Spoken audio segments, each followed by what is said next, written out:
I guess ground rules for today. Obviously, you're here. It's a Friday. It's the first day of spring. It is a training. This is not a hostage situation.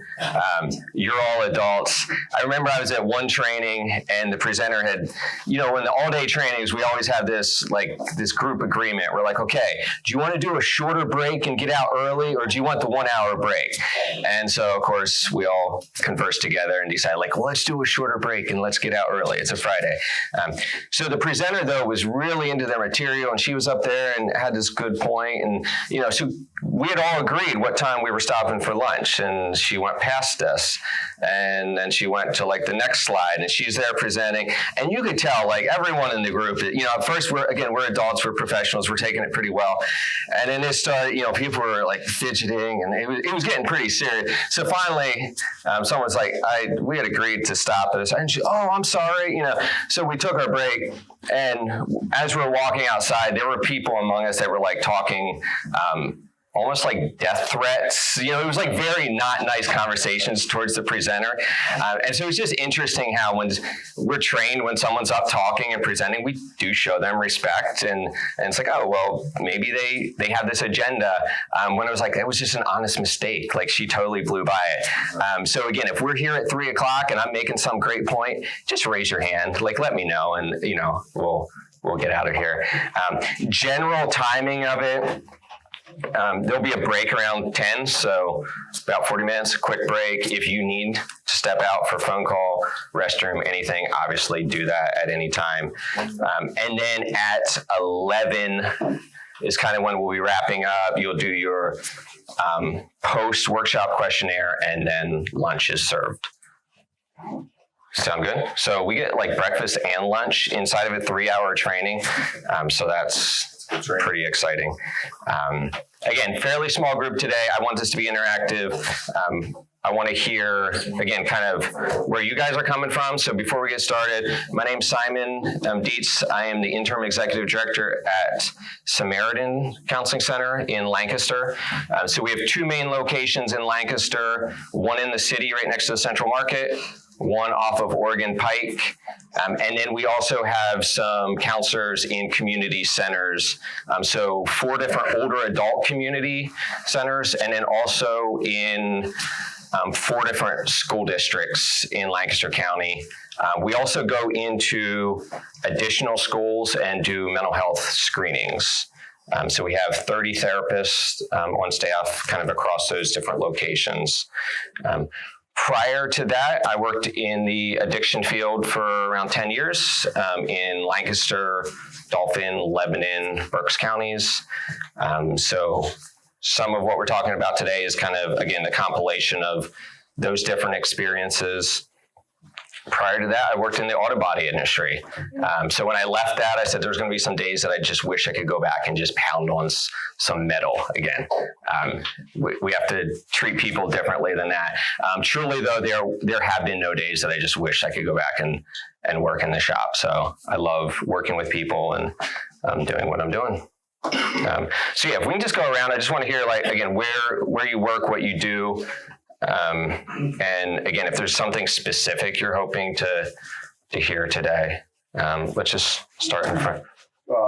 My name is Tom Whipper, parole agent out of Scranton. Okay. James Hufford, parole agent now, acting supervisor. So I rely on these 2 for the mental health. Okay. So. Joe Malunick, parole agent, Scranton District Office. Okay.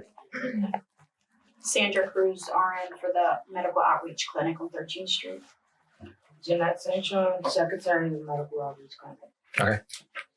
America, registered nurse, medical outreach. Krista Kissner, parole agent. I cover Cumberland, Franklin County. Brian Good, supervisor for parole Harrisburg. I have the mental health caseload, and these 2 sitting behind me.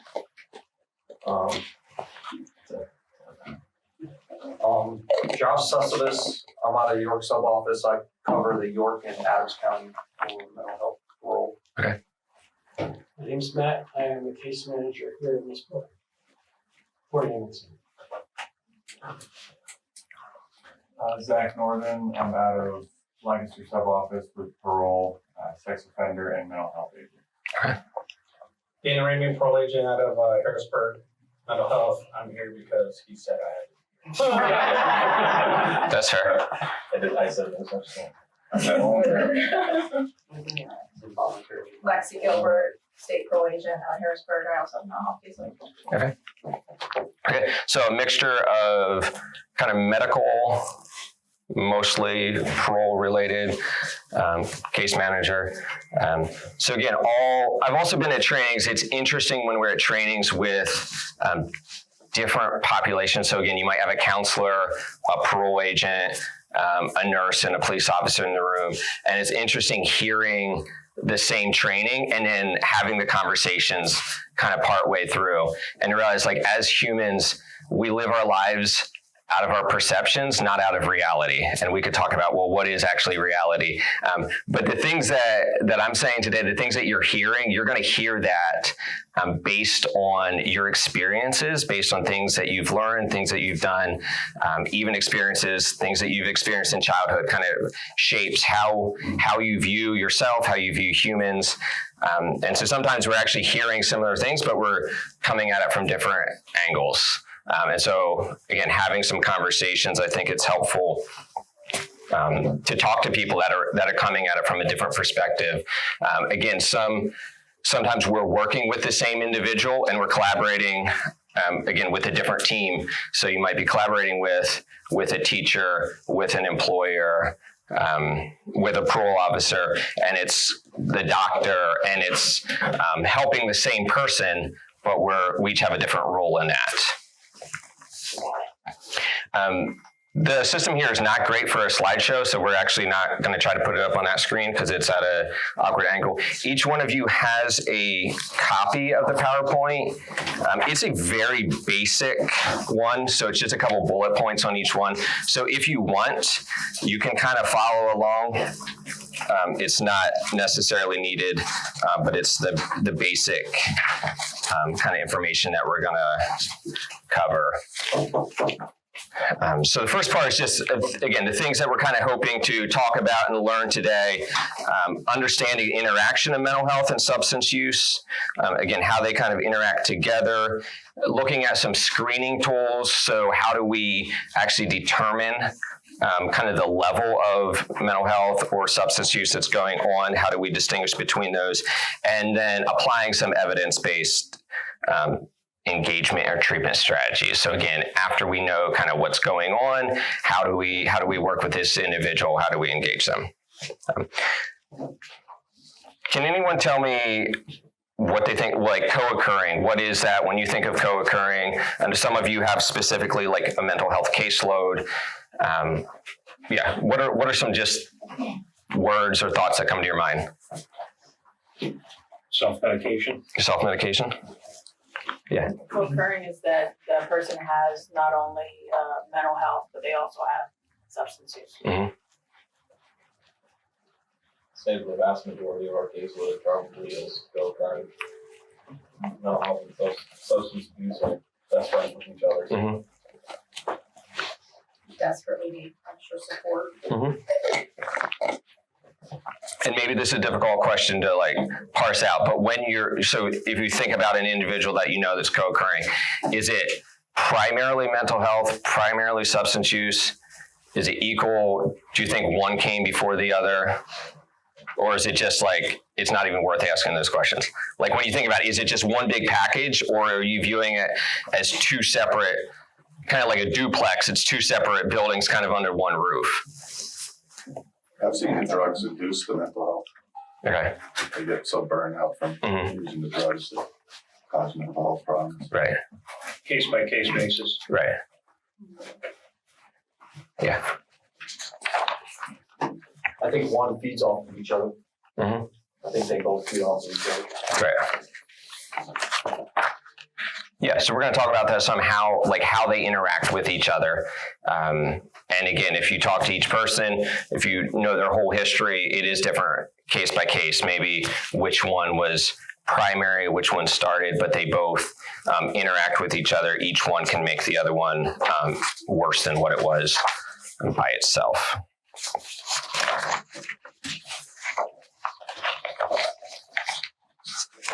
So think about, like, again, why this matters. The fields that you're in, you're all experiencing kind of a combination of this with a fair amount of the individuals you're working with. And again, so it's one individual, it's the different things kind of housed together. And so sometimes being able to separate it out a little bit, or again, think about kind of which one is primary, which one's more prevalent. Also, we'll be talking about when you're looking at an individual and you're trying to help them or trying to help them make changes, at which point, like, what do you work on? Do you work on primarily mental health? So maybe they come to, a mental health facility and they're like, well, you're currently using substances. So you need to be clean and sober for us to be able to address mental health. You go to, addiction facility and they're like, well, you have chronic mental health. Like, we can help try to get you clean and sober, but there's so much else going on.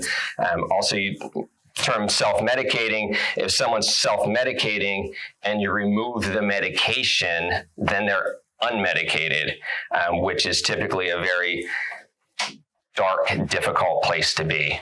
And so how do we help that person? So sometimes it seems like it's these things that are so closely entwined that it's like, well, how do we address, which one do we address first? And addressing it seems difficult. So again, it's important. Co-occurring disorders, again, like we talked about, they're widespread. So very, very common.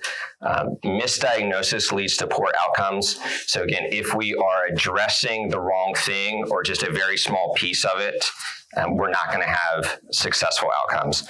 So we've all seen someone that maybe if it's just focusing on the substance use and there's long-term trauma and mental health, and you see that cycle of clean and sober and miserable, and then using and medicating, and they're like, well, this isn't good, I'm getting in trouble, clean and sober and miserable, using and medicating, and you see that cycle. And so again, that's not a very good recipe for good outcomes. And then integrated care improves recovery. So again, addressing the whole person is the best way that we're going to have actually sustained recovery. So we already said this, a mental health disorder is substance use disorder occurring simultaneously with a mental health disorder.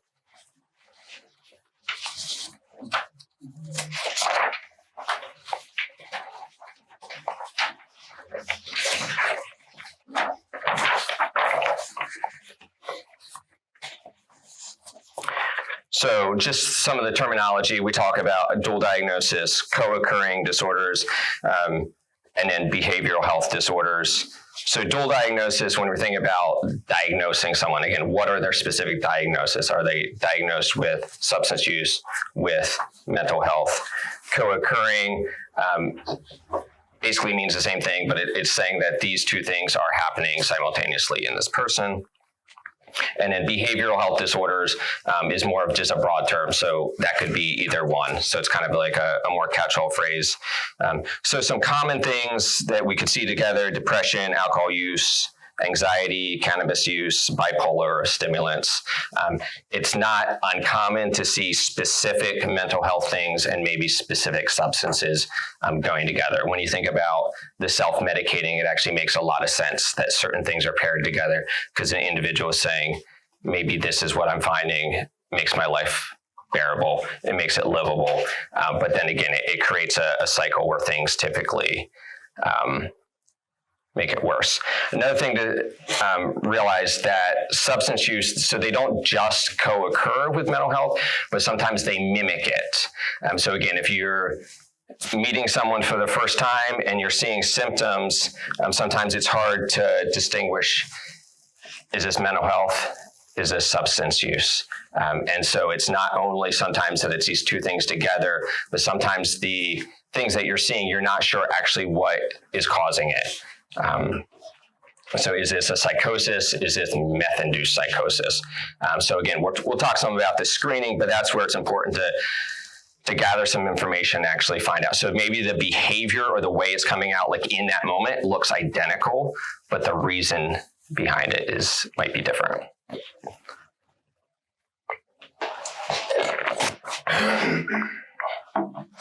Can you give me just some examples of common, maybe mental health or substance use that you see together, like substances that people are often using for a specific mental health? Like, are you seeing trends with that?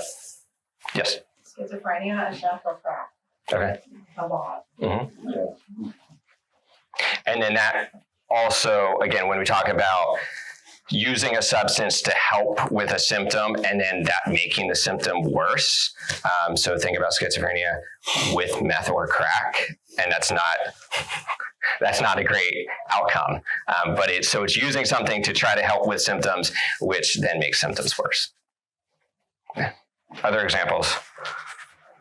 Anxiety and even THC, Mm-hmm. or depression and meth. Mm-hmm. Often. Right. Yeah. There's also short-term, again, effects of a substance and then long-term effects. So anxiety and THC would be an example.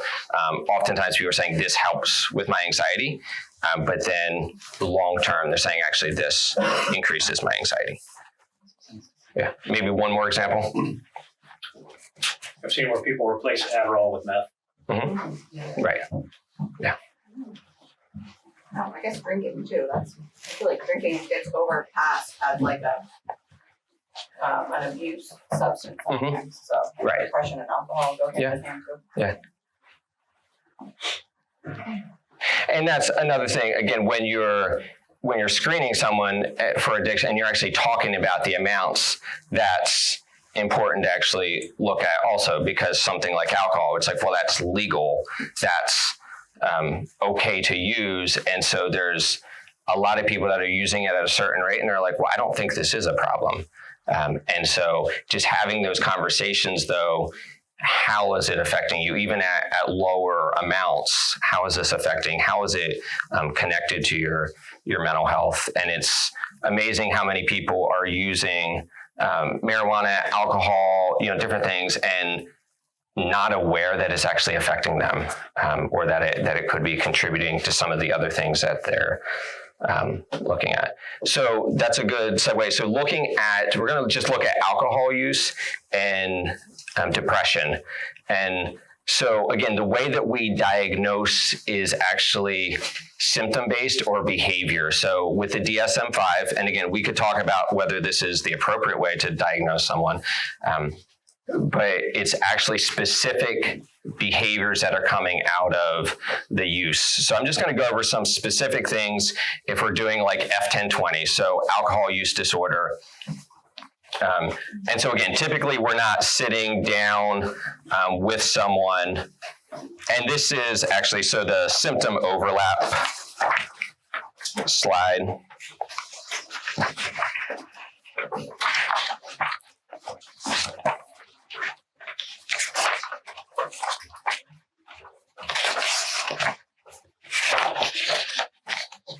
Is it confusing the way these flip for anyone else? It took me a second to figure it out. Okay. We will talk to the person who ran the stapler.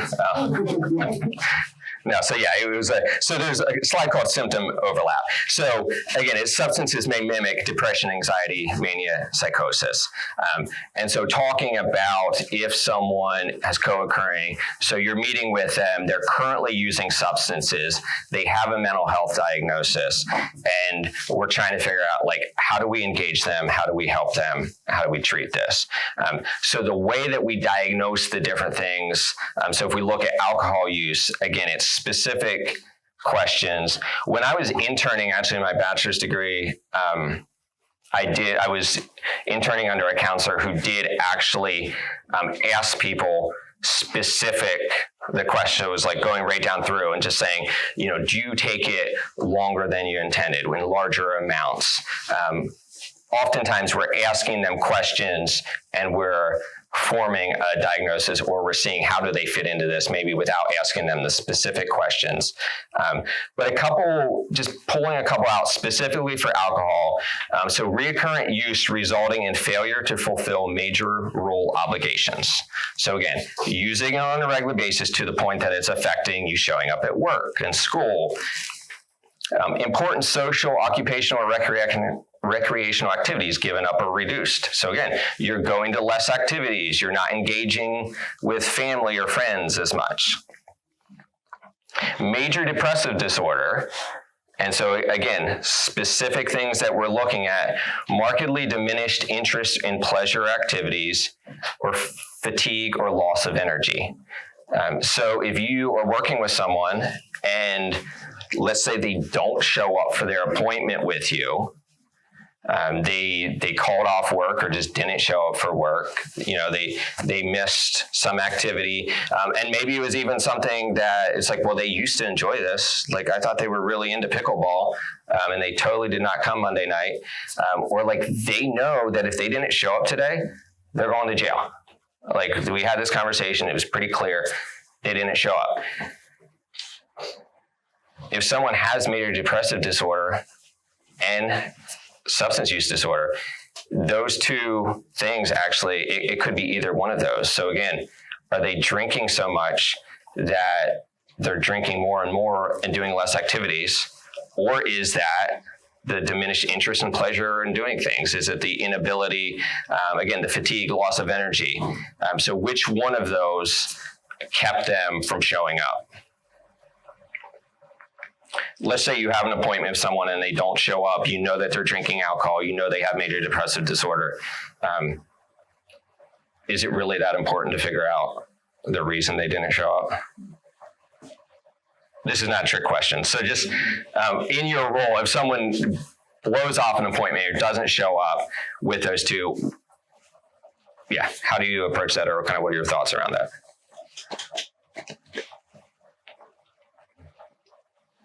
Try to find the root of the problem. You got to talk to them. I mean, with parole, you got to build rapport with people to find out, are they straying Right. for one reason or another. Yeah. I mean, it's never cut and dry. But Right. With parole, do you feel like is there one that's more acceptable? Like, is depression more acceptable than alcohol use for the individual? Like, would they be more likely to say, like, I'm just really depressed, I'm having trouble getting out of bed, rather than saying, like, I drank too much last night? they're not allowed to drink alcohol, so it's either going to jail or maybe going to inpatient. That's what I'm saying. So would they be more likely to be like, hey, I'm just really struggling right now? Well, yeah. Like it'd be a safer answer. Yeah, exactly. We could test them to see if they're being honest. Yes. Yeah. It may have come from my girlfriend's saliva. Right. Like, could that have come? Because I know, yeah. No, it's usually cocaine during. Shake Okay. Yeah. So, I think with both alcohol and depression, you gotta see what factors went into that decision. Mm-hmm. To make them, and then the truthfulness of it all, especially with parole, they're constantly trying to manipulate you and make you feel sorry for them. Mm-hmm. So I think that's addiction in general. Yeah. Like, full disclosure, I'm just gonna throw it out there. My wife was an alcoholic. She passed away from alcohol toxicity. Mm-hmm. And that was the pattern all the time. Just being dishonest, being manipulative. That's just part of addiction in general. Yeah. Anybody that's dealt with somebody, not dealt with, or at least close to somebody who's been through addiction, you can see that too. My dad was an addict for a period of time. He did pass away, probably related to addiction, with all the health issues. And he would one day say the nastiest, meanest things to me, and then the next day expect me to help him. So that's just completely Right. Yeah. I mean, inmates in general, a lot of times will, I use the term inmates, re-entrance. It begins as inmates. They learn how to manipulate. Mhm. So I mean, in that regard, there is that component as well where a parolee will just try and get over on somebody Mhm. because it's the inmate mentality. Mhm. But then at the same time, like you had addiction, and Right. I've never known an addict that was honest about anything. So let me rephrase. So yeah, learning to manipulate, let me rephrase it as like learning to survive. Right. And we think about, again, as humans, going back to like our perspective, and we all do. So like as humans, we're geared towards life. We're geared towards survival. And so we learn certain things. So when you think about like childhood trauma, think about PTSD from like active warfare, like there's things that we learn to do to survive. And so sometimes it's physical survival, sometimes it's emotional, relational survival. And we learn certain patterns and we're saying, if I do this, this happens and this hurts. I do this and I die. And so those things, and I believe actually our emotional, relational survival is as strong in us as our physical survival. So if you take someone and you remove the things they need for life, like you take someone, you hold them underneath the water in a swimming pool, they will do things they never thought they would do to get up and get air. There's plenty of stories of people that are good, law-abiding citizens, and when you remove the things that they need to live, they will do things they didn't think they did because we're geared towards life. In relational and emotional situations, we're geared for connection with other humans. We're geared to actually be living in community. That's how we're designed. And so when that's removed, we often do things that we thought we'd never do and that don't make any sense. And so I believe a lot of the behavior that is maladaptive, that is completely wrong, that everyone else could say, this will not end well with you. Like we had this conversation, it's that individual is running it through an algorithm in their brain based on things that they've experienced. And again, it may make no sense, but the manipulating, the lying, the things like that, it's often in an effort to be a little bit more okay in that moment. And so whether that's connection with someone, whether it's just avoiding this situation for another 1 minute, and in that moment, they're running it through this algorithm in their brain and they're saying this is the best decision. Yeah, I wasn't saying that. Yeah. Yeah. Like it just. Yes. Yeah. It's how it is. Yes. Yeah. I mean, I know with my wife. That's. Yeah. Yeah. Yeah. And I'm sorry about the loss. Yeah. She wasn't going to tell me those things. Right. Yes. Yeah. I knew the reason why. Yeah. But it's just. Yeah. Well, and again, it's the same. So we can attribute different meaning to it. It's still the same impact, though. And again, with what some of you are doing with employment, it's, yeah, so maybe these underlying things and, you know, like, oh, I'm sorry what happened to them in their childhood. You're like, there's still certain things you can't do right now. Like you can't come in for your appointment wasted. Like that's just not going to work for us. And it's just difficult, though, to see someone that's not making that change. Again, when I was working in the addiction field, at one point I was actually helping people get into treatment. So again, working with probation, with parole, with different community centers. And there was one individual I remember, it's like 19 or 20, young guy, who had called, and we were in conversations with probation also, and it was like, he needs to go today or he's going to jail. And so he called, he did an intake, talked to him on the phone. I was like, I will come pick you up and we'll go to treatment today. He's like, okay, you know, I'll be ready. You know, so went, drove to his house, called him. I think his girlfriend was there. So like she came out, he's like, oh, just give him a minute. And he was like, he's getting a shower or whatever. So I was waiting. And I just had this feeling. I was like, this isn't going to end. Like, I don't think he's going to go. But it's like, please, I hope, you know, he was going to go away for another 2 years. I was like, this is not what he needs. Like, all he needs to do is hop in the car and like, it will be okay. It's not going to be easy. It'll be okay. And after a while he came out, he's like, oh man, and, you know, he's like, so another thing, he had used like one more time just to, whatever, meth. So he was not in a great frame of mind, not in a great place to go sit in a car and then go to treatment. Partly it came down to also, it was a little bit of a power struggle between him and his probation officer at that moment. And so in his mind, in that moment, if he went to treatment, it was letting her win. Also, a little more of the family situation. His dad was in active addiction. He used with his dad all the time. And so when you look at all those things, he had his backpack on and he walked down the street. And I went back home. And it was just like, it was so hard. It was like, why couldn't he just hop in the car? Why couldn't I just help him? But again, in that moment, in the state of mind he was in, running it through that equation, it would have been failure to go to treatment. Like, it was a matter of principle. It was a, family dynamic, all of that. So based on that timeline, he's probably still incarcerated right now. And so hopefully when he gets out, he could do something different. But again, when we're looking at how a lot of these symptoms overlap, so some of the things we're looking at is timing. So again, with a case like that, he had just used meth.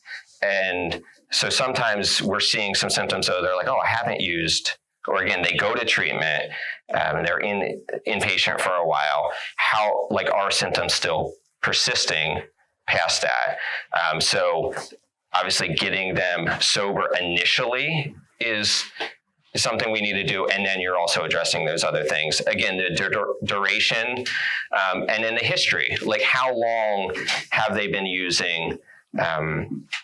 Was there kind of mental health things prior to substance use? And so again, that's through the assessment, getting some of the additional information. Talking a little bit about, any questions or thoughts up to this point? Yeah. So with co-occurring, any addiction, my belief is you kind of got to meet them where they're at. Mm-hmm. We all want everyone to be better. Mm-hmm. We all want people to be off drugs. Yeah. But if we're not understanding that it's the drugs that they're using that is keeping the thoughts from their trauma coming. Yeah. So it is tough. So even in your scenario, yeah. That's a connection he had with his dad. Right. So if he gets sober, there goes that connection with his dad. Yeah. So it's more than just I'm using drugs and whatever, it's to forget. Yes. But now you get off of those drugs, first of all, withdrawal's horrible. Right. I've seen it. Mm-hmm. And who wants to go through that? Right. Just imagine. Right. They say you can't have coffee anymore. How many people would do anything to avoid that caffeine headache? Right. And it's just that mindset. And so it is a combination. Yes, we want them to do better and to get off of drugs, but what are we doing to take care of that part that's going to come as soon as the drugs is out of their system? Right. And so that's why I think it's important for both to have that, but they have to be ready. Right. We're not going to be going through that withdrawal for them. They are. Right. And unfortunately, as addiction goes, drug becomes number one priority over family, over work, over everything else. So, yeah, they're going to steal because they need to get that because we're trying not to have that withdrawal. Right. And unfortunately, it's sad. It's sad. We see it at the clinic, and a lot of the people we've talked to, they have some underlying trauma, and it's not just simple trauma, it's complex trauma. Yeah. So when you're talking about co-occurring, which one do you treat first? Right. That's tough. Right. So, I know that we have jobs and we have roles and we want the best for them, but we can't do the work for them. Mm-hmm. So all we can do is support. And then two is just try to manage, the symptoms. Because you're right. Someone may look like, they're psychotic, but they're taking whatever they're taking in order to forget. Right. Is that okay? No, it's not.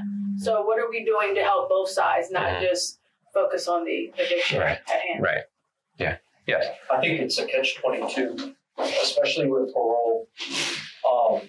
We have we take these guys back for substance abuse or missing treatment, too many times they miss treatment, we send them back to prison, and then inside the prison, they give them a piece of paper saying where your support is. Well, the support's the catch-22, because sometimes the support isn't the best support. You have an enabling mother or enabling grandmother who's got a blonde eye, like, oh, my son or my granddaughter or whatever, what have you, is never going to do that again. They're not going to hurt me like that again.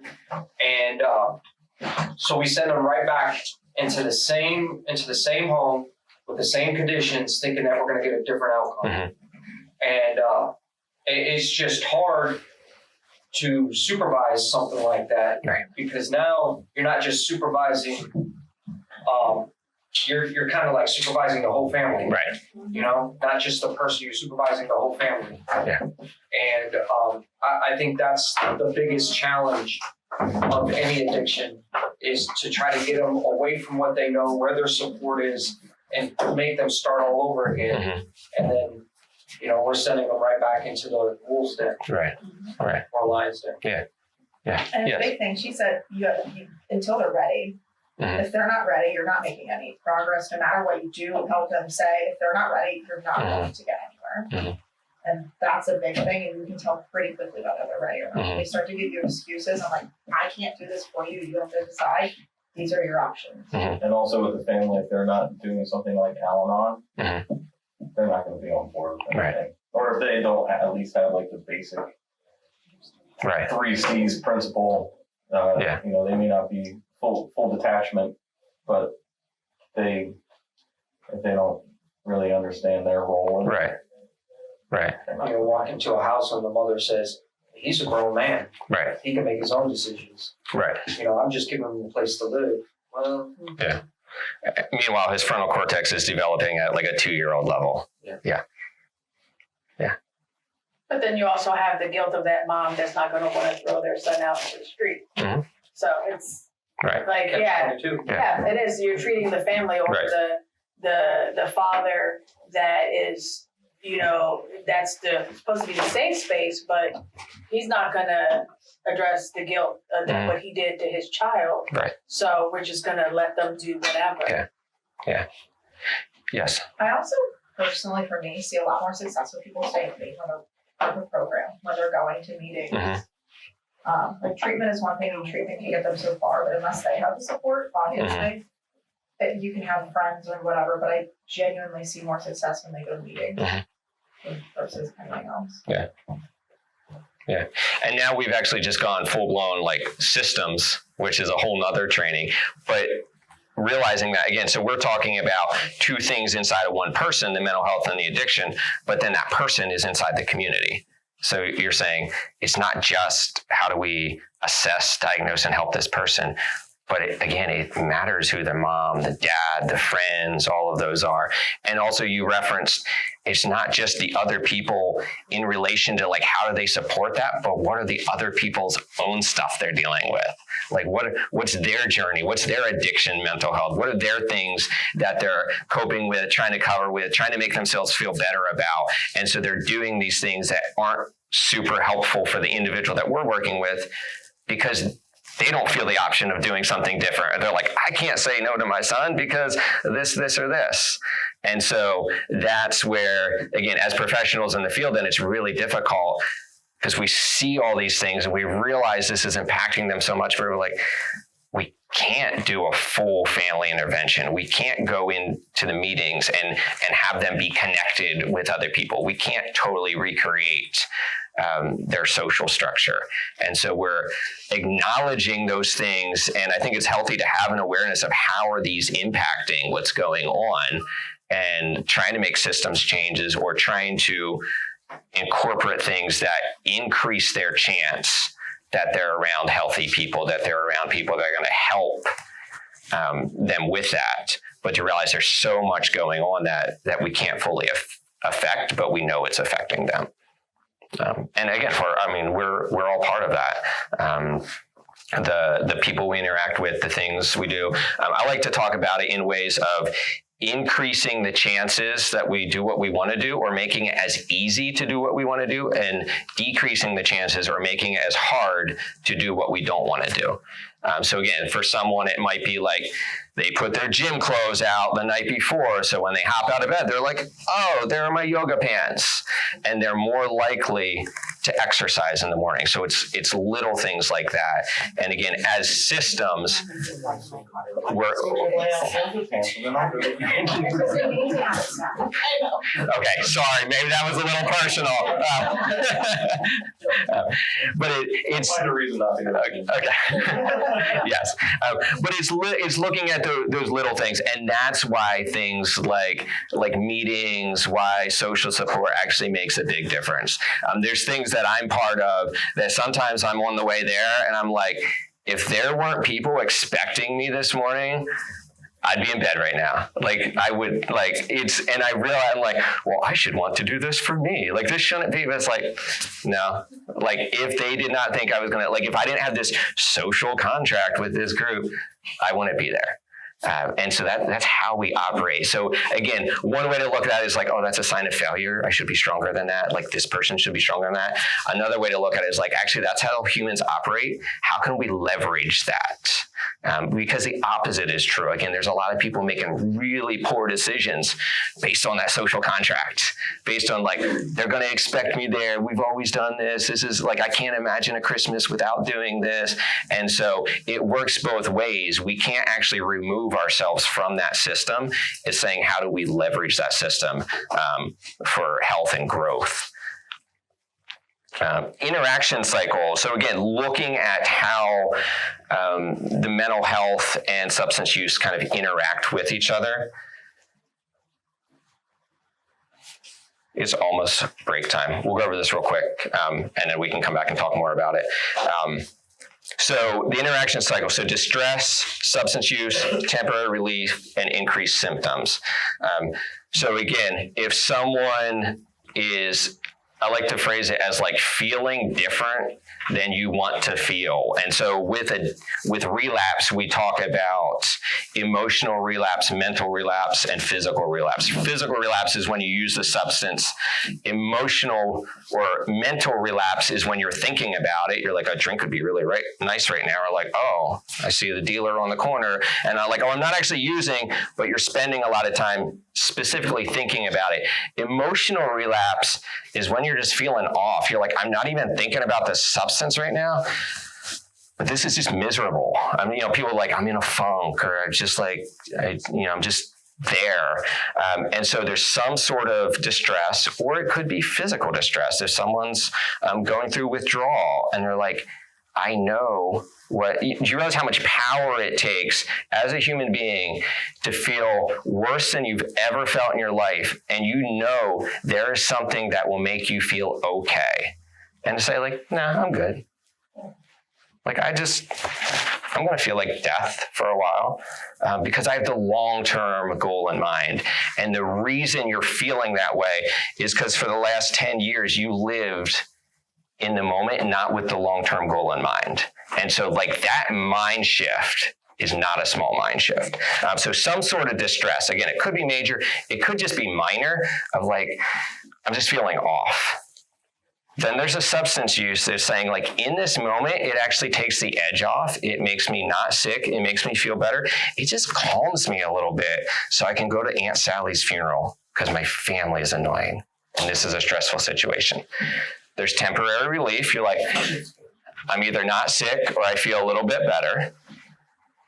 And then increased symptoms though, like as we see this. So again, this is not like a linear thing. It's like a circular thing. So it's going around. And then guess what? Like we talked about a little bit earlier, maybe the alcohol is actually making the depressive symptoms worse. Maybe the meth is actually making you more paranoid, more agitated. And so then it increases. And so then guess what? You're even more distressed. And your brain's like, oh, there's something to address that. Substance use, temporary relief. And you see that cycle. And often, so again, when you think about like a small circle, then it's like a circle that's getting bigger and bigger. And then you're experiencing more distress, more substance use. The relief still happens in some form, but again, it looks different. Sometimes it's just not being sick is the relief, or feeling like somewhat okay. And then again, the symptoms increase.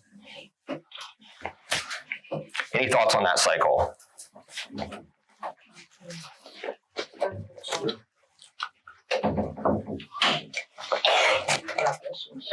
Okay, let's take a 10-minute break. I always enjoy hearing people talk during break, like how people come alive from like sitting there. But yeah, no, thanks for participating also as we're going. So again, just tying it back in with interaction cycle, the distress, substance use, temporary relief, increased symptoms. And so again, realizing it's not a lack of willpower, but it's a learned, reinforced cycle. So again, as humans, we make decisions, we get feedback, and we correct. And so realizing this, and so oftentimes we're looking at a certain set of impact, that person's feeling a different set of impact. Again, with that individual I talked about, I was looking at, if you don't hop in the car right now, you're going to jail 2 years. That doesn't, that to me, that was a good place to like hop off the cycle. This individual though, again, they had the distress of substance use, the feeling some relief, the increased symptoms, and again, we talked about it, like spirals out and out and out. And so at that point, it wasn't quite as easy for him to just be like, oh, this is a nice exit thing. He was learning, like, this is reinforcing this behavior. So just thinking about it that way of like, as humans, we all behave to, reinforcement, and we base our behavior on that. Oftentimes, we're looking at a certain set of behavior, a certain set of reinforcers. They're experiencing another one. So again, there's still certain things that have to happen or not happen, but it helps, at least in my mind, for it to make a little bit more sense. And again, the brain is starting to associate the substance use with some sort of relief, even if it's associated with other negative things. But typically that little bit of relief is more immediate than the other things. Again, if I use right now, literally in a couple seconds, I'm going to feel different. The things you're talking about to me are next hour, next day, next year.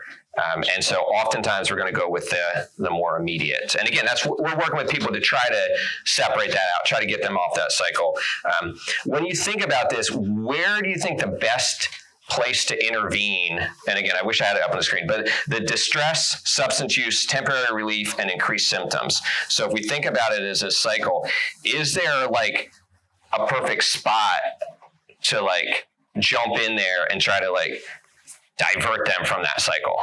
Distress. Even before the distress, I used to do drug and alcohol prevention. Yeah. And so for every $1 we spend on prevention, we save $10 on intervention. Yeah. I think them coming out and they're clean and then out of their, they're away from their vices and stuff like that, like getting them set up perfect for that and getting them going that way before they even go down to distress. Right. I think that's the best place. Yeah. So ultimately, hopefully we can meet them. Well, again, the prevention, like that's always the thing. Like, how can we work with someone even before they enter this cycle? Or again, if there's like childhood trauma, how can we address that early on before it leads to substance use? It's just for me personally, I have some biological children and some adopted children, and that was a journey for me prior to adoption, working in the mental health and addiction field, understanding childhood trauma and things like that. And it was a journey of like, do I want to knowingly bring this into my home? And then after I did that, it was really hard initially to be counseling people and seeing the same symptoms. So to see behavior in a young child and to see them just trying to cope and deal with things that had happened, obviously without substances at a younger age, and then realizing like, I know what this behavior looks like in a 30-year-old hooked on heroin, and they realize like, oh, this is the same behavior. I see where this ends up, and it's not pretty. And so part of my personal journey of realizing that, of like, it's not just time also. So again, when we talk about this cycle, sometimes with mental health, I was talking to someone recently who was 69, and he had actually come for, it was anger management, and he was about ready to lose his job again due to not being able to control his anger. And we talked about it, and he's like, there is actually no moment between that trigger, someone says something, and I react in a negative way. Because we talked about like, let's try to, build it out. He was like, there's nothing in between for me, like boom, boom. And I remember at one point, he's like, I'm 69 years old. And it was a comment saying like, I should know better by now. Like 69 years is a long time. I should. And we sometimes think that like as humans, we just accidentally fall into these things after a period of time. And if that were true, everyone 50 and above would be amazing. And younger than that, we would be at different levels of like dysfunction. And like, I don't know about you, but I look around, I'm like, that's not really the case. Like age itself. So we develop as we get older, our bodies change, our mind, like the way we learn and things, it actually does, like there are biological things that change. We don't accidentally fall into health though. We don't fall into healthy patterns and behaviors. And yes. This is kind of like a side note, like thought process. I don't know what the actual studies are, but like traumatic brain injuries too. That's another thing that absolutely changes everybody's thought process. Yes. And the statistics on it are so incredibly high, like law enforcement officers, people on parole, things like that. And that also, I think, is a huge factor of how people react and act with things. Yes. Because of all the scar tissue in the brain. Yes. So if that's not something that everybody else here has looked into or went to a training on, it's very eye-opening. You can see a lot of the behaviors completely match up with a lot of the people with substance abuse and also involved. Yes. Yes. Yeah. I think also that as a society, we tend to get a quick fix instead of something that's going to be worked at, right? So when you start talking about especially self-medicating, I don't know how easy it is. I mean, it's very easy for a guy to come out of the prison and then pay $250 a year for marijuana. Self-medicating. So now, instead of dealing with the issue, we're just masking the issue. And I think that's what we're doing with everything, especially in mental health. Right. Yeah. So actually, I'm going to tie both of those together I'm going to change some of the information to protect the innocent. But someone that I'm seeing, an adult, professional job, traumatic brain injury due to an accident, but still functioning fairly well, but has some significant symptoms at times. On medical marijuana, and again, was told by the medical establishment, like this will help with the symptoms. It's not, not a problem. Recently, he got to the point though where he realized, like, I'm numb. I'm not showing up for my family the way I want to, and was starting to like look at like I'm actually not where I want to be related to marijuana. And so he came on his own to be like, I think this is a problem for me. So he stopped. Had pretty significant withdrawal, very vivid dreams. Like I talked to him 1 week in and he wasn't sure if he was going to make it, but he really wanted to keep going with it, was able to fully come off of it. And again, the acute withdrawal symptoms subsided. He still has post-acute withdrawal from that. But again, so those two things interacting and depending on who you talk to, it's going to be different views. And that's where understanding substances, if you're taking a substance, it will affect your body. So taking it being legal or illegal off the table, like it being legal or illegal does not affect the way it affects your body. So again, you can take prescribed medication as prescribed and it's legal, and maybe you should be, but it's still going to affect your body in the exact same way as if you took that same pill from your grandmother's medicine cabinet. So marijuana is an example. Medical marijuana makes it legal, as in it's not illegal to have it in your system. The dosage that you're taking, though, and again, that's a whole nother topic with the potency of drugs nowadays. And so if you just say, oh, I use marijuana, or I use heroin, or I use cocaine, it might be a very drastically different thing than if you're having that conversation with your grandfather. It might be very different than what he did. And with synthetics and things like that, we're able to take more substances in our body than what would have been like humanly possible with the non-synthetic drugs, which is, again, lethal doses of things in very small amounts. So that's a completely separate tangent. But realizing that, again, when we think about this cycle, how the substances affect us with medicating and things like that, whether it's legal or not, actually has no indication of how that is affecting us. And that's why I respect people that will look at certain things and say, actually, this might be legal, or maybe this is even prescribed. Is this helping or hurting this cycle? Is this in line with what I'm trying to do? And so obviously in the legal realm, you have to focus on what's legal, but even a bigger picture of that then is, even if something's legal, obviously it doesn't mean it's helpful. And again, alcohol is an example of that. As in alcohol is legal, you can still have conversations of, okay, is this helping me right now? So yeah, good thoughts. Okay, we're going to talk a little bit about screening.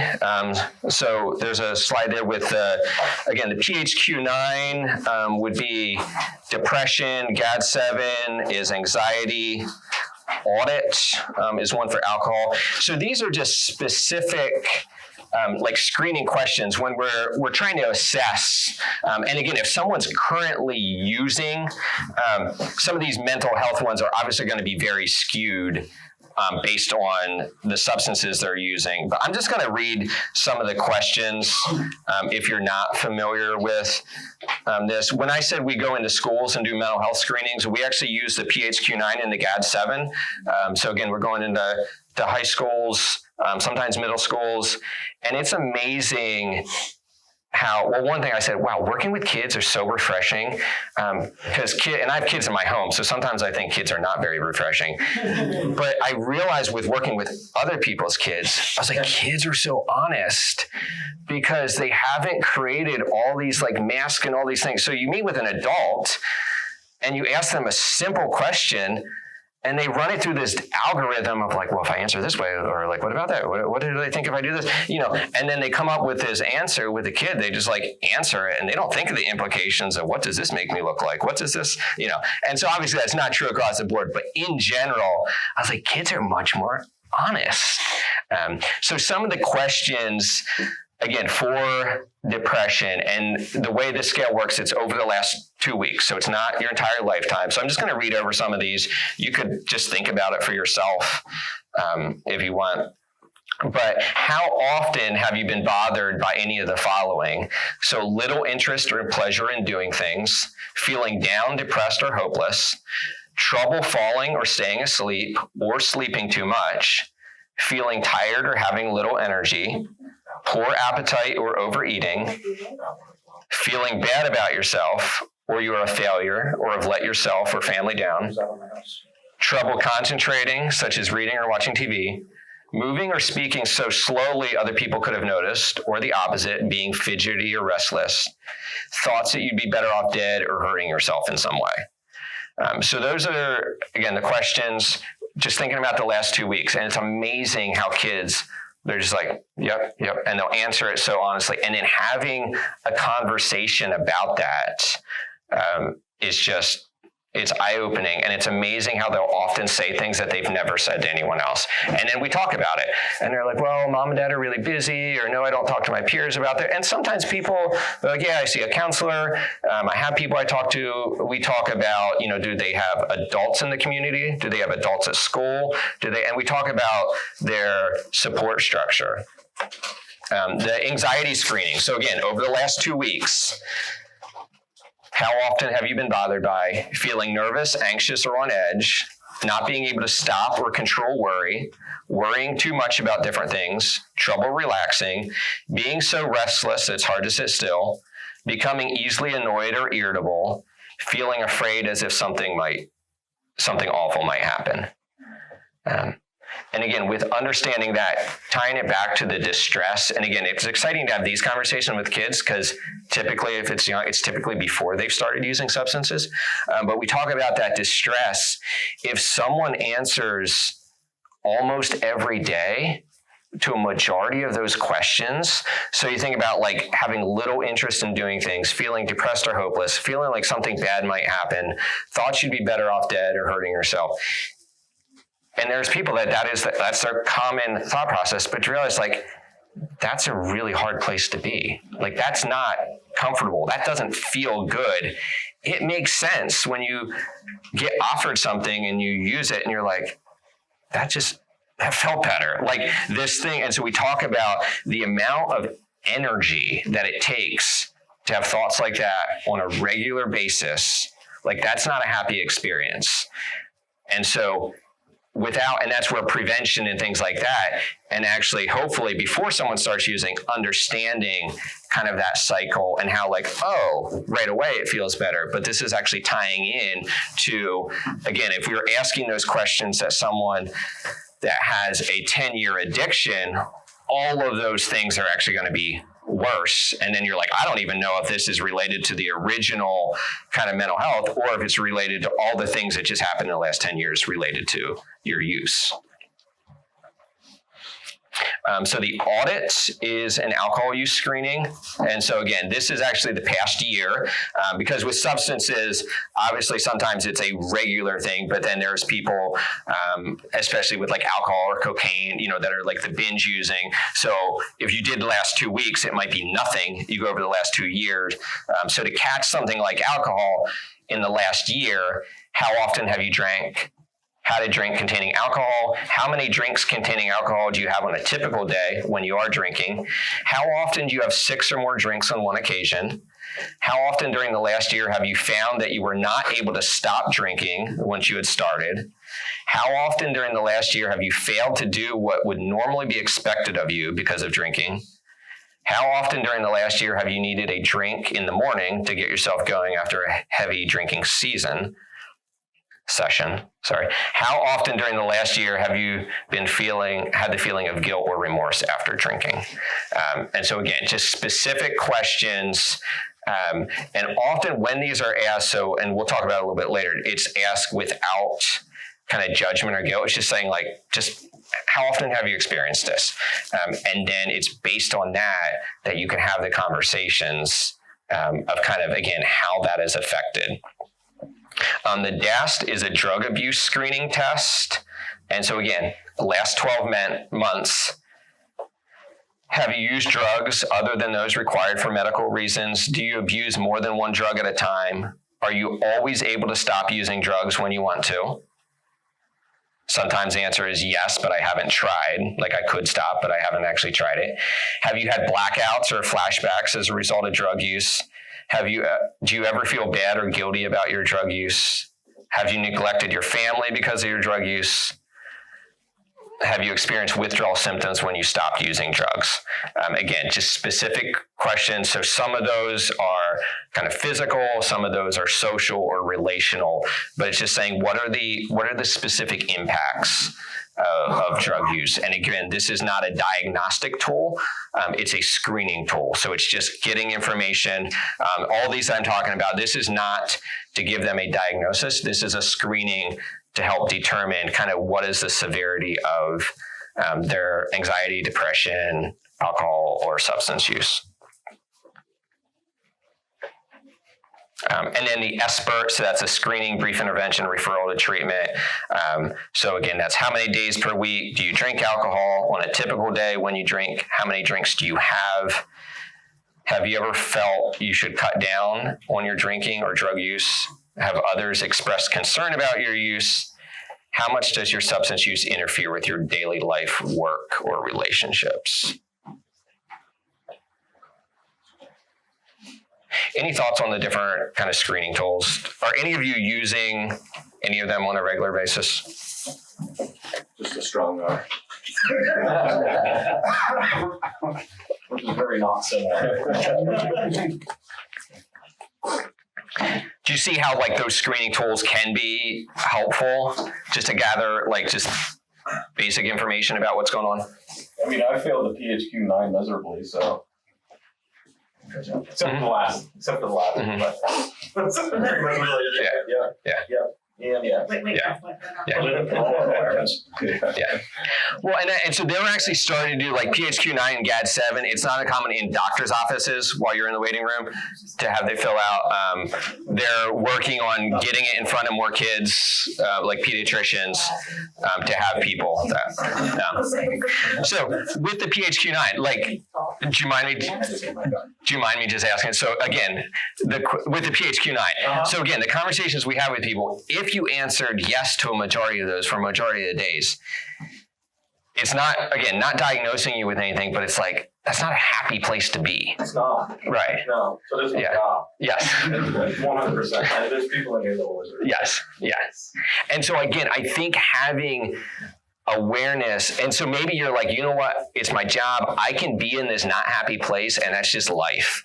You know, there are some people that maybe don't have that tolerance for that unhappy place, or have learned, again, if I do this, it takes me out of that unhappy place. And again, going back to that cycle, and then to have that conversation of like, we want you to just sit in that unhappy place. We want to remove the one thing that makes life bearable for you.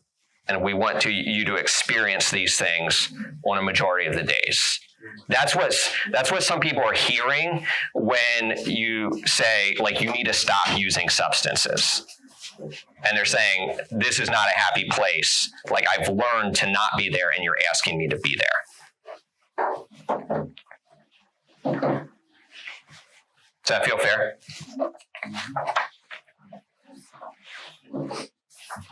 I think also, again, going back to the systems, we're realizing, depending on our jobs, it's also, again, certain things like substance use. There's things where it's like, actually, this is not okay, no matter what's going on, or maybe in this environment, we can't, again, an example would be like, if you're in an inpatient facility and you bring in drugs, it's like a zero tolerance. It's like, no matter what's going on, you can't be using these substances here right now because it impacts the community.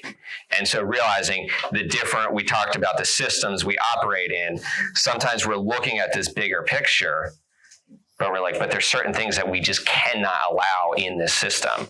Or with probation, it might be certain things like we just can't do this, even though we understand all these different things working. And then the question is, obviously, what is the system, or how can we help this person? What can we put in place? Because maybe right here, right now, this can't happen. Okay, we're going to talk a little bit about just ways of engaging individuals. And again, so this is more just like for ourselves. I guess we're switching a little bit from looking at the individuals we're working with and the co-occurring, like, again, is this substance use? Is this mental health? How is it interacting with them? And bringing this back a little bit with ourselves of like, how do I show up for this individual? So again, this is my job. Maybe this is my hobby. Maybe this is my passion. Maybe this is my calling. But when I'm in close proximity to hurting people, how do I show up? So a couple ways of showing up: curiosity, respect, collaboration, and non-judgment. So with curiosity, when you think about like just being interested or curious, again, I view this as, like I said before, oftentimes there's decisions being made based on kind of the feedback they're getting, and it's different than the feedback that we're seeing, especially if we're applying extra motivation to do certain things, and we're like, it doesn't seem to make any difference. Like we have these things in place, it doesn't seem to be affecting them at all. So just having a sense of curiosity of like, wonder what's going on here. Like, I don't believe that they're completely incompetent.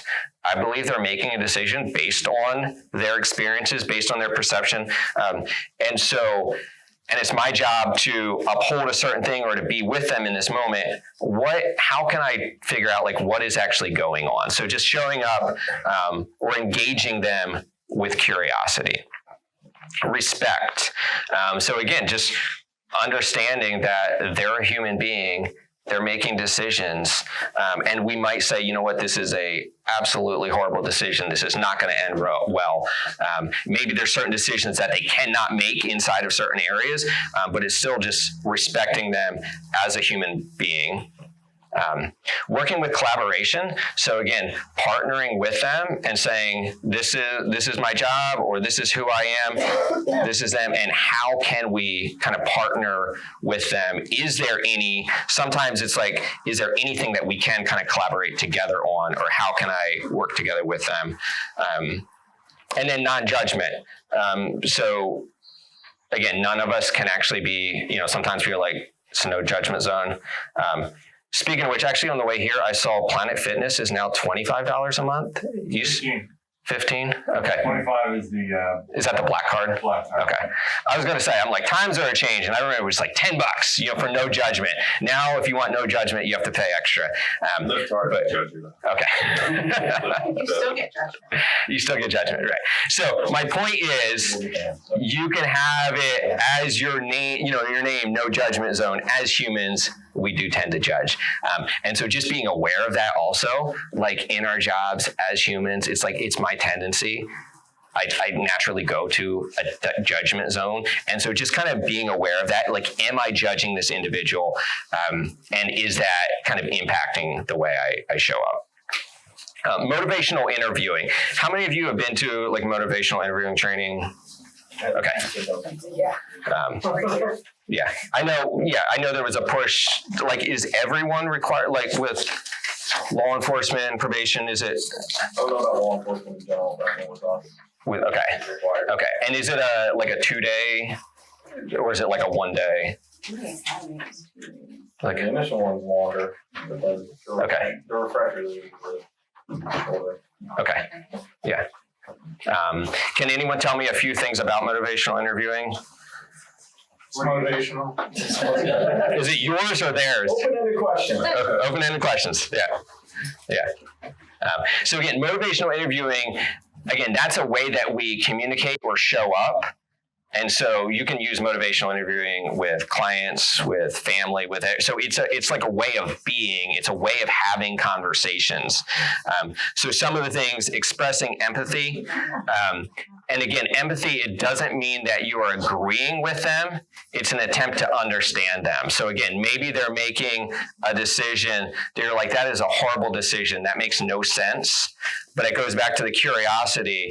You're saying, like, I wonder why they're making that. I wonder what that's based on. And it's showing empathy. It's like, I understand, or it actually makes sense, again, based on the algorithm that you're using, which we're trying to change right now, by the way, that you're making these decisions. Develop discrepancy. So again, that's listening for change talk. And so as you're having conversations with them, sometimes they'll drop like little statements of like, well, if I would stop using whatever, but like they're not planning on it, but it was that little statement that it entered their mind at one point. And so being able to bring that back and like, well, when you said like, if you would stop, I'm like, tell me more about that. And you're developing kind of discrepancy between they're saying at one point, like, I will never do this, or, I don't have for this. And then they're dropping little hints. They're like, well, maybe there is something different. And then you're actually like kind of bringing that out. Rolling with resistance. And so again, partly it's like the only reason there's resistance is because there's something pushing. There can't be resistance without something. Oftentimes our jobs or our positions are like, that's what we're actually doing. We're trying to move someone in a direction. And so there's often resistance with that. And so it's rolling with that and being able to do that in a creative way and not just kind of like doubling down and just pushing harder. And it's also, again, just respecting their ability to choose. It's sometimes they get to choose their actions. They don't always get to choose their consequences, but allowing people to choose. And support self-efficacy. again, believing in their ability to change, even if we're not seeing all the symptoms of that right now, highlighting their strengths, and again, being there for them when they are ready. Barriers to treatment. Stigma, access to care, insurance limitations, fragmented systems. Again, stigma, I mean, I asked earlier about, like, is it more appropriate to say addiction or mental health? I don't even think that's necessarily stigma. That's just more like, it makes sense if I'm not allowed to drink. It'd be better to say, that it was mental health. There's still, again, just a lot of views, though, of people, or it's not uncommon, like maybe I'm using one substance, but I'm going to say I'm using another one to avoid UA, because that would be more appropriate. Sometimes people are dealing with things, whether it's mental health or addiction, and they're saying, actually, I don't feel like I can share this. That goes back to also like our social contracts that I was saying about. If they believe that saying that is going to ostracize them, they're probably not going to say it, in the same way that we're not going to purposely put ourselves in harm's way. Access to care. So again, the system's complicated for treatment for all of this. I've been in different forms of the system. We always try to make it accessible. It's complicated. And realizing, so often we think of like finances, like, well, money's a barrier. You might have insurance and there's a copay, or your insurance got dropped. Also, as humans, we operate, there's certain places we feel comfortable going and certain places we don't. And I don't think we talk about that enough with access to care, because sometimes, like, well, there's a treatment facility right there, there's a counselor's office right there, and you have the physical ability to walk your little self down there and go do that. But to realize maybe it's a place that they feel very, very uncomfortable going. And so I'm not sure the last time you went to a place where you feel really, really uncomfortable. Sometimes we go to a brand new place, or it's just like, I'm totally out of my element here. And so again, this is asking someone to do something very difficult. So just understanding that, that maybe in my mind, there are no like we removed all the barriers. And so again, it goes back to curiosity.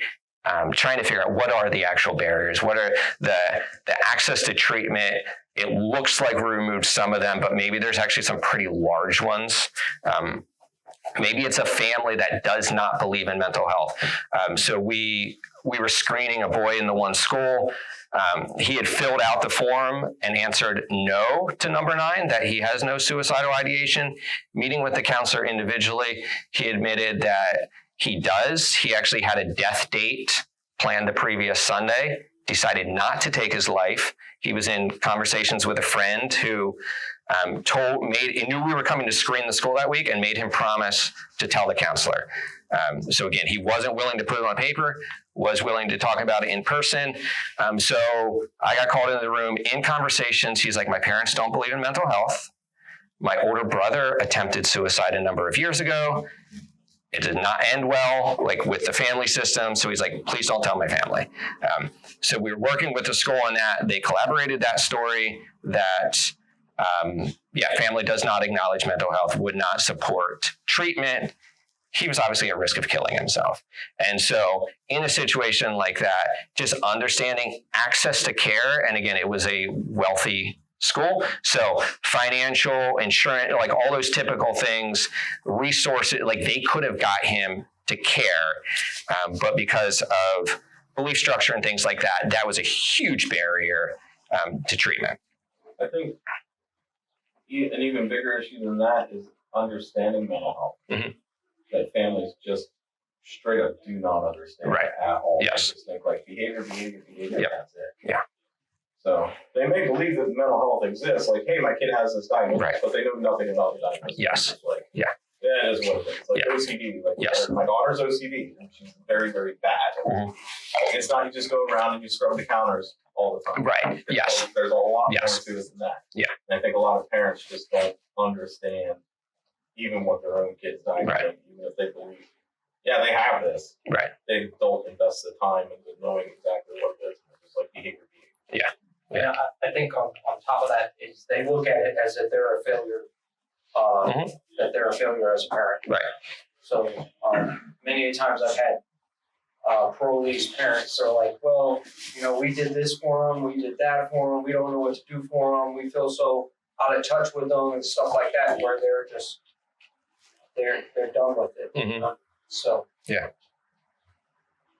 Yeah, and again, it goes back to like that systems, and it might feel more comfortable for a parent to not address it or to minimize it than to face it. Maybe they're like, well, I don't know what to do with this, that my child has this. And so it's easier to just say like, I don't think that's a thing. Or again, it's the school or it's probation or it's someone else. Because if I address it in my own home, then it somehow reflects negatively on me. I think we're also talking about, again, if we were actually talking about diagnosing and the symptoms or the level of something. So it's not helpful the way people kind of throw around mental health terms, but you're like, oh, I'm so OCD, I just washed my hand the second time. And so it can actually, Or I'm having a bad day. yeah. And so those things can actually minimize, or again, with diagnosis, just like autism spectrum, like there's different things. And so sometimes we're like, oh, when you say you have this, like, I think it's this because my friend has that. And to realize there's huge difference in the severity of symptoms. Again, same thing with substance use, the severity of it. And that's why looking at individually, like how much is this person using? Or again, if they're struggling with anxiety, family members say unhelpful things. We're like, honey, we all have days that we don't want to go to work. Like, just do it. Like, I go to work all the time and I don't want to. That's helpful for maybe a typically developed person that's just not very motivated. That's not helpful for someone that has like severe mental health and are avoiding work because of that. And so again, understanding kind of the difference of the severity, and it's not always the same. Insurance limitations. Again, I pull a paycheck from a company that bills insurance. So I'm okay with billing insurance. It's really hard though when someone needs treatment and they don't have insurance. And so we don't want insurance to be a barrier. I believe people should be treated regardless of their ability to pay. That being said, if people don't have the ability to pay, obviously someone has to be paying for that, or people don't get paid that are in that field. And you're aware of obviously addiction, mental health field. Typically the people working in those fields are not being overpaid. And so the burnout and the stress related to that. And so the insurance issue, it's not a small issue, but figuring out how do you make that sustainable? How do you create access to as many people as possible and also be able to pay the bills? And then fragmented systems. And so again, addiction, mental health. So there's specialties, but sometimes it's, okay, we're working on this specific thing. They're getting their medication from a PCP somewhere, getting counseling at an outpatient center here, doing something else there.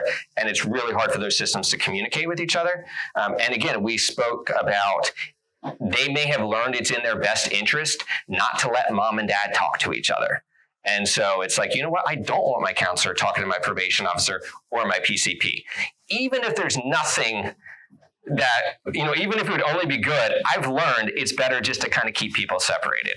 So sometimes it's systems driven. Sometimes the person might be also increasing that fragmentation out of self-protection.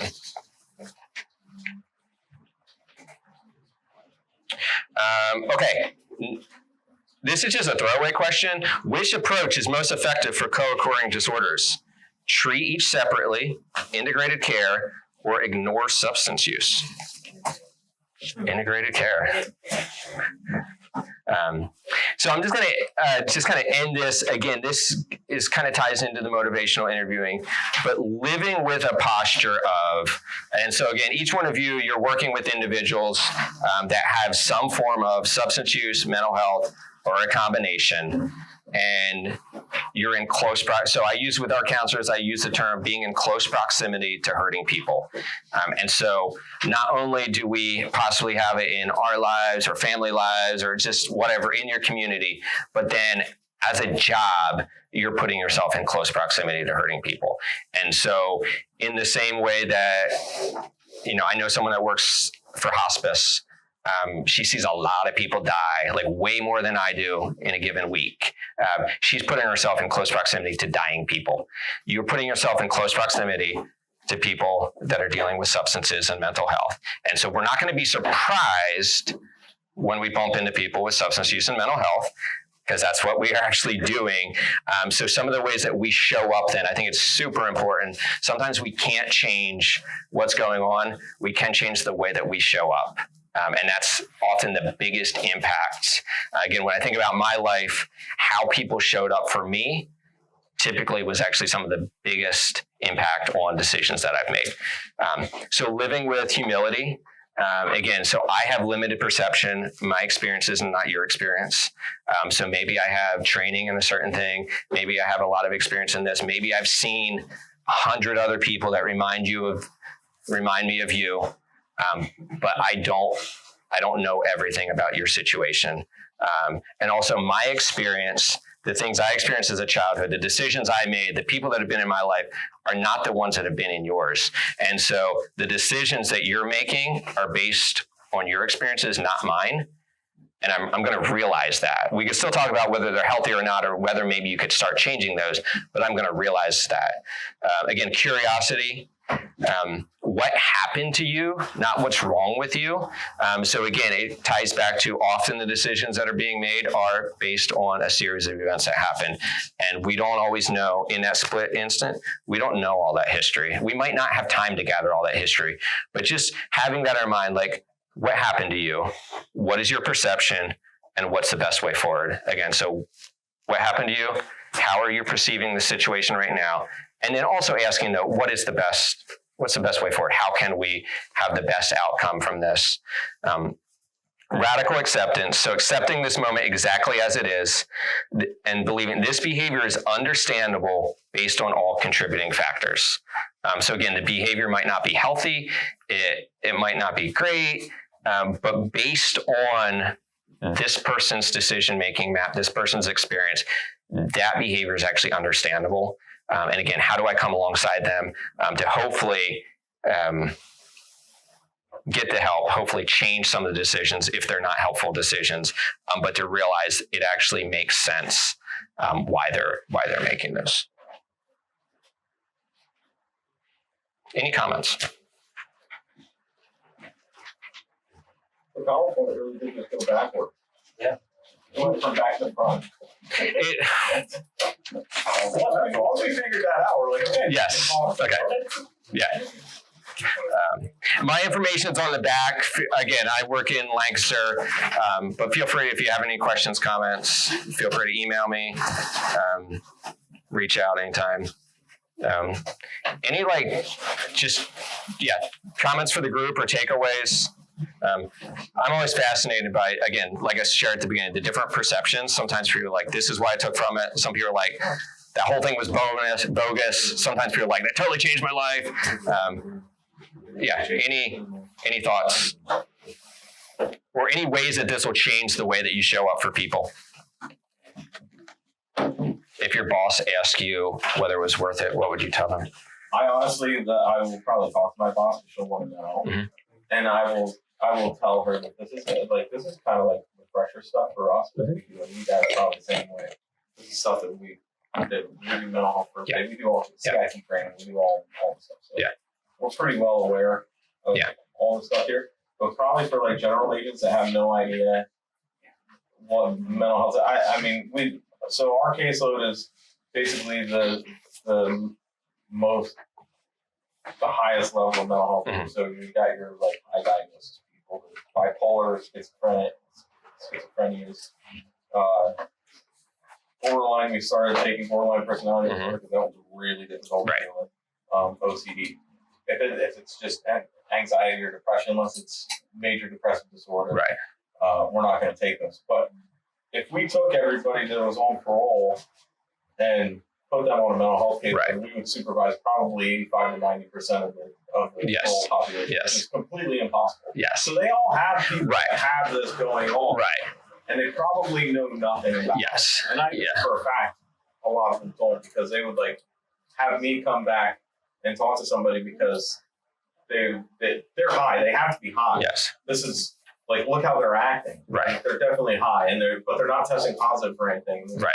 You start to talk to him, you're like, no, he's manic. Yes. Like, he just told you that he was outside mowing his lawn at 2 o'clock in the morning with a pair of scissors. Yes. That actually happened. Right. And what's that? So I think for them it would probably be good. Right. Good. Yeah, because we purposely did not do like a deep dive into specific mental health disorders and things like that. But yeah, just thinking about how they interact. Yeah, just a baseline. Yeah. Because they don't get a lot of these opportunities unless they're willing to go to like a whole day long mental health first aid or CIT for an entire week. Right. Like and they're usually not one. Yeah. Just to give them like a little bit of an idea of how they relate to each other. Yeah. Okay. Anything else? I think the best thing about this training, and this is your approach with pretty much anybody, whether they have mental health or not, is think outside the box. Mm-hmm. Everybody doesn't follow a particular script. Or, Mm-hmm. it doesn't fit into a particular diagnosis.